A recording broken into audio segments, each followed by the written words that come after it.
উত্তরা দিয়াবাড়ি এক বিমান দুর্ঘটনায় তার ছেলেকে হারিয়ে বাবার কি আর্তনাদ, কত কষ্টই না পেয়েছে সেই জুনায়েদ, যাকে নাকি মানুষের মতো মানুষ করে ওঠার স্বপ্ন দেখেছিল তার বাবা।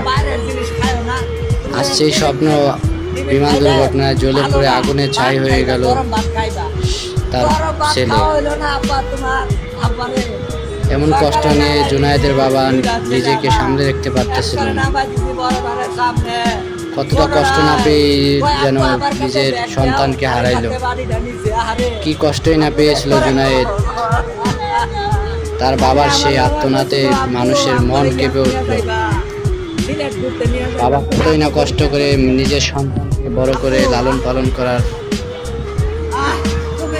ছেলে হারার বেদনায় সেই জুনায়েদের বাবা আজ নিজেকে পাগলের মতন করে ছেলেকে ডাকতেছে।